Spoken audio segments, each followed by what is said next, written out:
She collapsed, not from pain, not from blood loss, from something deeper. As if her mind gave out first, then her body followed. Her limbs folded like paper. Her eyes stared upward but saw nothing. The sirens kept screaming. So did someone else. But her world had already gone silent. She woke to white, ceiling tiles, fluorescent lights. A quiet beep, beep, beep, off to her right. Her first breath came sharp, shallow. Her second, worse. Like she was breathing in through a soaked cloth. She sat up too fast. The hospital bed creaked. A wave of nausea twisted through her gut, ivy in her arm. Hospital bracelet. The smell of antiseptic and skin. No, I didn't. Shaw. I didn't. It wasn't me. I didn't. Officer Shaw. Please, I didn't. I couldn't. Clara. The name stopped her. Not the rank. The name. She turned toward it. A familiar figure stood beside the bed. Square shoulders, salt and pepper hair, badge at the belt. Lieutenant Harrow. Calm, composed. His eyes softened when he saw her recognize him. You're okay. You're safe. Just take a breath. All right. Clara's throat worked, but no sound came. Her chest rose and fell in shallow, rapid bursts. Her mouth moved like it was still forming apologies, still trying to explain something unspeakable. Lieutenant, I had to, she said finally, barely a whisper. The woman, she had the knife. I didn't want to shoot. I didn't want to. You did the right thing. Harrow said. You stopped it. She stared at him. No, I was inside before. I felt it. I felt everything. The air changed. The light dimmed. I couldn't move. Then it left me. Harrow pulled the visitor chair closer and sat down, elbows on his knees. Clara, we've seen the footage. You walked out of the store before it started. Cameras have caught you getting back into your car. You were there for a while. The incident inside, it escalated fast, but you weren't part of it. Not until the very end. That's not. She swallowed hard. That's not what I remember. You came back in when the situation was already violent. You drew your weapon and neutralized an active threat. That's textbook Shaw. Hell, that's commendable. She turned her head away. The light coming through the window slanted across the floor in pale lines. It reminded her of the gas station. Of the moment before it started. When the world felt too quiet, too balanced, like a room holding its breath. What if she whispered. What if I was inside the whole time, and everything after? She paused. What if it? She stopped. Harrow tilted his head. Concern now, not reassurance. He watched her for a long second, then softened his tone. You're under observation for now. Just precaution. You blacked out. You've been out for hours. You've got a psych consult coming in, but that's policy after a shooting. Doesn't mean anything. Can I see the footage? He hesitated. Maybe later. She nodded, but her thoughts spun like broken film. She pictured herself walking out. Then later, walking back in. Then raising her gun. Then pulling the trigger. But it didn't feel like that's how it happened. What she remembered wasn't in sequence. It was emotional. Tactile. The weight in her lungs. The pulse above her chest. The thing gathering. Entering. Leaving. And then it was gone. Does the footage show that? She thought. Can cameras catch possession?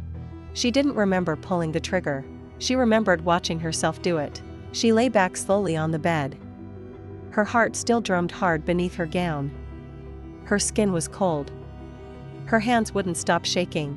She couldn't remember whether she pulled the trigger, or if something pulled it for her. The paperwork never ended. Desk duty.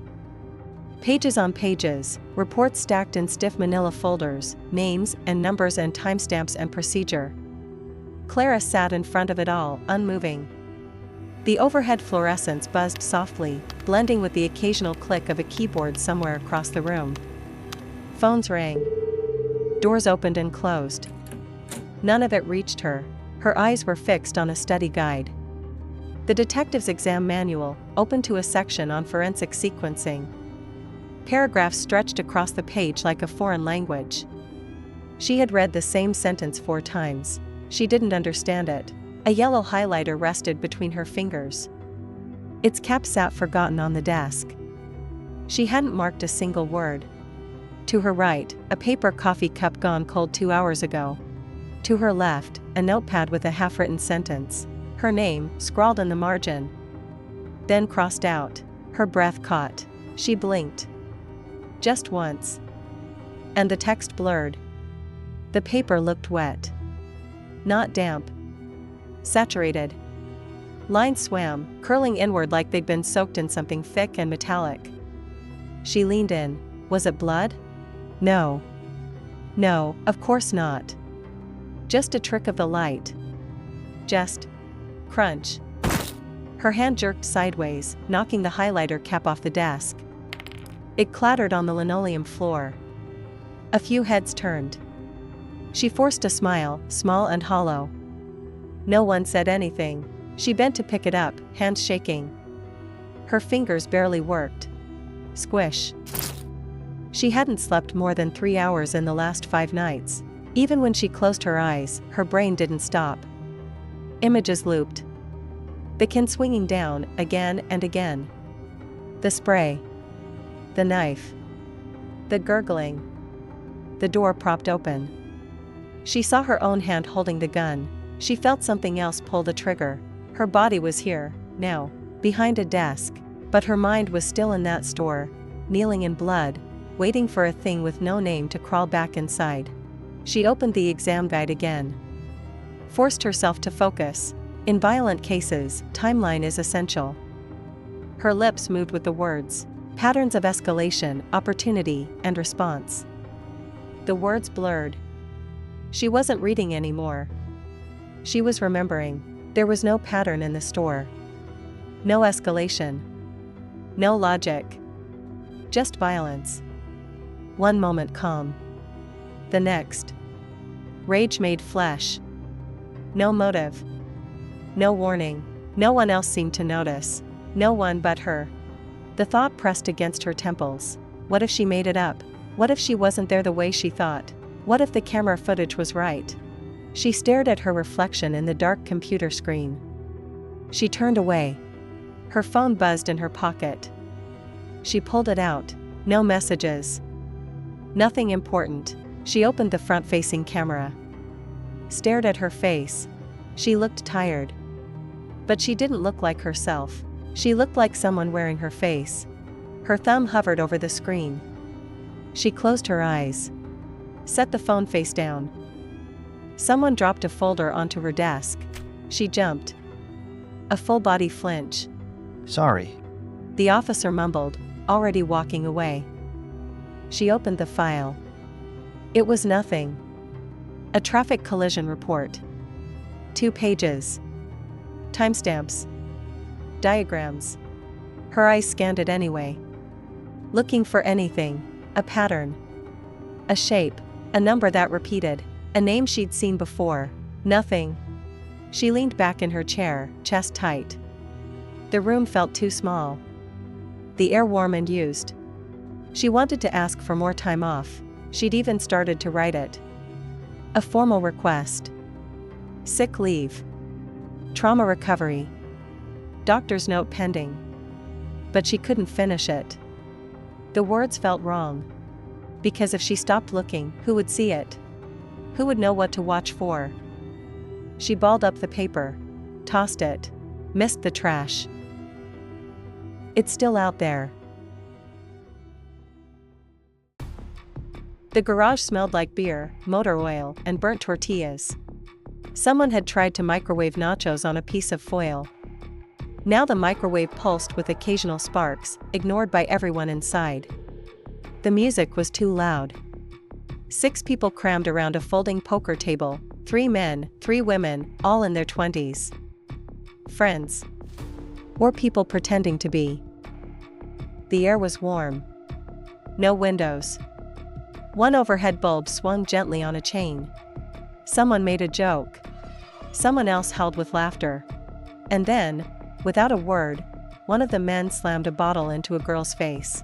She was standing by the counter, grabbing a fresh drink. The bottle broke against her cheek with a muffled thunk. The bone beneath her cheek shattered. Glass buried in skin. A ragged wedge pierced straight through her eye. She dropped. The man who'd hit her grabbed her by the back of the head and drove her skull into the countertop. Once. Twice. A third time, harder. The cracks of bone and the wet slaps of her flesh audible over the music. A girl at the table screamed. One of the men, tall, wiry, already halfway out of his chair, grabbed a knife from the drying rack on the counter. He turned and lunged at the attacker, plunging the knife into his back. Again. Again. The first man stumbled, bleeding heavily, and spun around. The girl who screamed tried to stand. Too slow. The man with the knife charged the table. He grabbed the third guy, still sitting, paralyzed. For a second, he stared blankly at the attacker, like his mind hadn't caught up. The knife drove into the base of his neck. He didn't scream. He just stopped. The blade snapped off inside. Another girl, short, ponytail, trembling, grabbed a wrench from the floor and cracked it against the back of the attacker's head. He collapsed, face first, twitching. She knelt beside him, rolled him over, pulled a plastic bag from her hoodie pocket. A fine white powder inside. She ripped it open and poured the entire thing into his open mouth, grinding his jaw shut with both hands. The last girl, no longer screaming, had backed away into a corner, hands over her mouth, frozen. The girl with the wrench turned, breathing hard. Their eyes met. Wait, was all the cornered girl got out before the wrench slammed into her temple, sending her crumpling sideways. Silence. The girl with the wrench dragged her by the wrists, lifted her limp body, and placed her back into her chair at the table, like she was arranging a doll. She walked to the garage door, pressed the button. The door rattled upward. She got her keys from her purse, climbed into her car. For a second, the car sat idle in the driveway. Then it lurched backward. Brakes squealed. She shifted into drive. She floored it. The car slammed through the open garage, smashing the seated girl into the back wall. A terrible wet crunch. Blood smeared the car's hood like an artist's brushstroke. The man who'd been hit earlier, the one who took the wrench to the face and a mouthful of drugs, groaned and moved. He crawled, spitting as much powder from his mouth as he could. He reached the driver's side door, ripped it open, pulled the girl out. She was dazed, airbag burned, unable to resist. He wrapped both hands around her throat and squeezed. She choked, gasped, kicked. Each time she tried to inhale, he squeezed harder. He was coughing up blood. Her lips turned blue, then purple. Her eyes bulged. Each cough sprayed her face with drops of blood. Her skin went waxy and pale. Finally, her body slackened. He let go, looked around, as if suddenly remembering where he was. Then he vomited, violently. Blood and bile, foam at the corners of his mouth. He clutched at his gut, eyes wild, chest heaving. He tried to stand, collapsed instead, spasmed, then went still. All of it, the noise, the blood, the panic, happened in just minutes. Red spread across the garage floor like floodwater. Spilled ramen noodles, half inflated, turning pink. A foot twitched near the microwave. The bulb overhead kept swinging. And in the far corner, a figure stood watching. Still. Arms at their sides, half in shadow. Not hiding, just out of the way. No blood on them. No weapon. Their eyes didn't move. When it was done, the figure turned. Walked out the side door. Quiet. Smooth. No one called out. No one followed. The music kept playing. Clara, first day off desk duty, was just starting the night shift. They tried to keep it quiet, but whispers always moved faster than reports. She heard about the scene by accident. A side comment in the hallway, one officer muttering to another. Garage full of blood, real horror movie stuff. Her pulse snapped awake. She waited. Listened. Someone mentioned 5 dead. 1 survivor, barely. Another, a correction. No survivors, the 6th died en route to the hospital. Her hands were already gripping her desk. Clara asked to be assigned. Her voice was calm. Professional. She reminded them she was not on desk duty anymore. That she needed more field exposure. That it would look good on her detective training file. Lieutenant Harrow hesitated. Looked at her too long. But relented. Observation only. You don't bag. You don't lift. Just take notes. She nodded, already halfway to the locker room. The smell hit before she made it out of the car. Metallic. Sour. Thick like humidity. She pulled a mask from her glove box, but it didn't help much. The garage door was still open. Yellow tape fluttered in the breeze. Lights from cruisers bounced off the concrete walls and pulses. Inside, the world had been peeled open. Blood was everywhere, dried in some spots, still glistening in others. Boot prints layered over it like footprints in snow. There was a folding poker table. Red cups, spilled noodles, a microwave blinking all zeros in green. She stepped through carefully. Arms tight to her sides. Gloves snug on her hands. Not just for protocol. She didn't want to touch anything. She saw a wrench, half-dried blood coating one end, lying beneath a tipped chair. Near the counter, a knife handle, blade snapped off, crusted red. By the garage door, what might have once been a shoe, now flattened and soaked through. Each object felt like a scream turned solid. Each one had its echo. The wrench, the bottle, the blood, the shoe, the broken chairs the car had hit. Her heart began to race. She could hear it. Loud. In her ears. Her throat. Her teeth. She crouched to inspect a mark on the floor. Long, smeared. A drag pattern, but the blood didn't look like blood anymore. It looked like something spreading. Moving. It looked warm. She stood too fast. Dizzy. The room tilted. She looked around at the other officers. Crime scene technicians, uniforms, 2 detectives in overcoats. They were just walking, bagging, measuring. Could it be one of them? Someone who'd been at the first scene? Someone who passed her in the hallway this morning? Someone she brushed shoulders with at the vending machine? Her breath caught. Her hands began to tremble inside the gloves. She walked out of the garage and to the side of the house.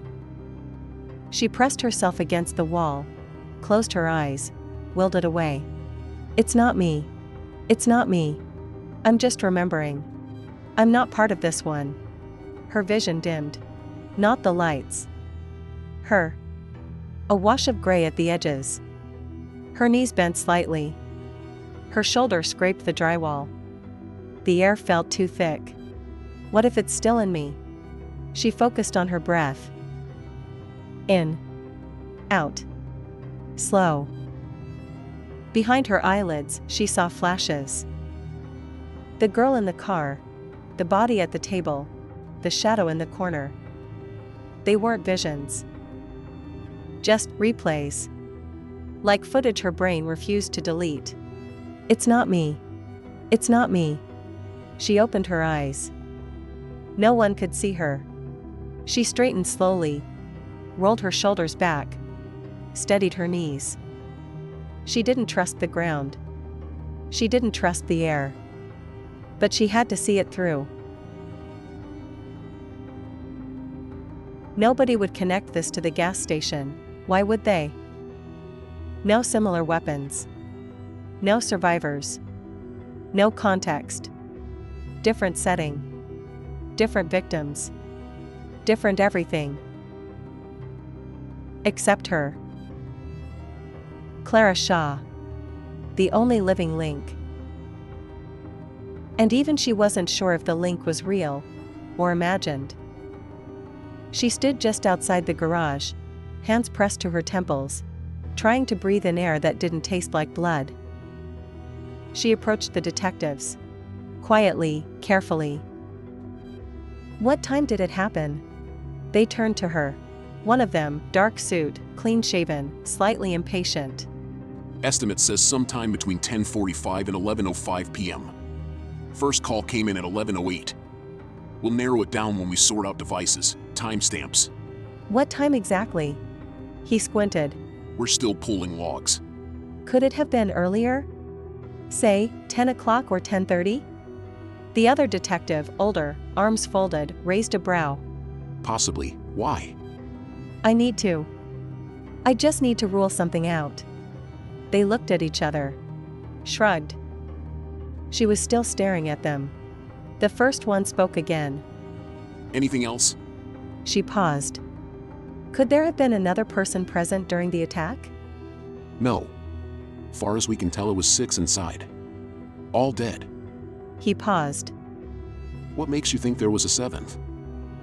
"Just asking." Before she could walk away, a nearby officer, a patrol uniform, walked over. Detective, got something. Neighbor a few houses down has a doorbell cam. Clara froze. Not much, but it shows someone walking away from the house. A cold weight dropped into her stomach. Just one person. Time stamped at 10:21. Her mouth went dry. The detectives turned. From this house? This is the last house on the street? Probably. They're too far to ID. Could be a man, could be a woman. No clear features, but it's the right time. The older detective turned back to Clara. Her mind screamed. Was it me? Did they see me? Did I leave without knowing? She tried to look neutral, but her fingers curled into fists. Why'd you ask about a 7th person? She didn't answer right away. Her thoughts were running. She just looked out at the street. The sidewalks. The trees swaying in the breeze under the moonlight. Anyone. Just a lucky guess. No evidence. No fingerprints. No DNA. No motive. No face. It isn't a person. It uses them. Then it leaves. And maybe it had never left her. Not fully. She remembered the weight. The coldness. The feeling of something inside her. Had it left? Had it jumped? Or was she still the carrier, and this just the fallout? She didn't know. She nodded vaguely at the detectives, said something non-committal, and turned away. Her boots crunched on gravel. Her stomach twisted. She didn't ask to see the footage. She couldn't. Not yet. She wasn't ready for the answer. Back at her car, she leaned against the door. The gloves were still on her hands. She hadn't removed them. Not even after leaving the scene. As if touching anything might risk bringing it back. Or spreading it forward. She looked down the block again. The street was quiet now. Normal. But she knew better. It was still out there. Waiting.